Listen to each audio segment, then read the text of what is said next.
దేవుని పరిశుద్ధమైన ఘనమైన నామానికి మహిమ కలుగును గాక. మన ప్రభువును ప్రియరక్షకుడైన యేసుక్రీస్తు వారి ప్రశస్తమైన నామంలో మీ అందరికీ నా ప్రేమ వందనాలు తెలియజేస్తూ ఉన్నాను.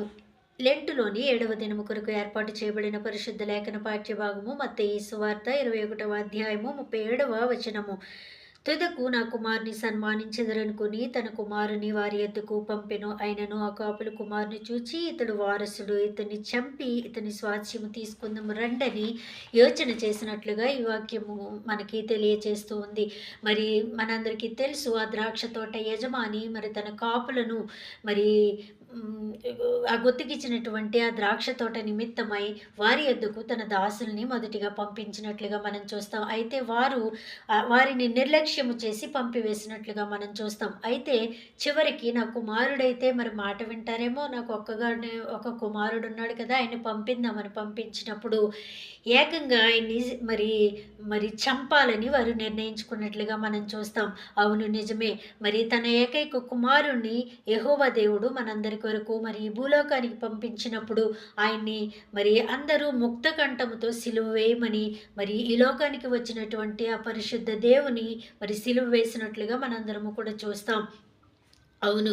మరి దర్శన కాలములో ఆయన దర్శించిన కాలాన్ని మీరు ఎరుగలేదని లూకాసు వార్తలో 19వ అధ్యాయంలో మనం చూస్తాం.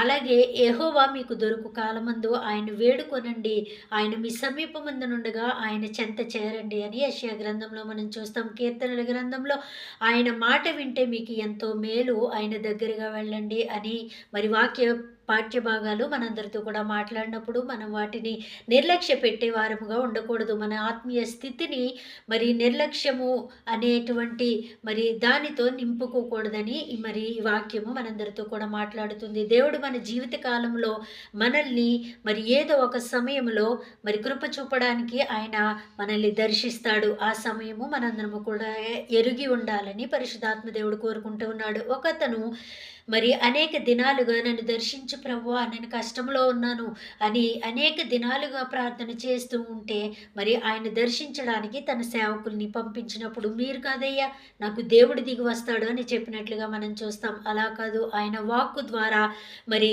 మరి అనేక మంది సేవకుల ద్వారా మనతో మాట్లాడుతూ ఉన్నప్పుడు ఆ మాటలను మనము నిర్లక్ష్యం చేసే వారంగా ఉండకూడదు. మరి తన కుమారుని పంపించినప్పుడు లక్ష్యము చేయలేదు. అలాగే మరి ఆయన కుమారులైనటువంటి సేవకులను సేవకురాండ్రను మన యొద్దకు పంపించినప్పుడు వారి మాట మనము లక్ష్యం చేసే వారంగా ఉండాలి. ఆయన దర్శించిన కాలాన్ని మనందరము కూడా ఎరిగి ఉండి ఆ ఆశీర్వాదాలకు కారకులుగా మనం ఉండాలని పరిశుద్ధాత్మ దేవుడు మనందరితో కూడా మాట్లాడుతున్నాడు.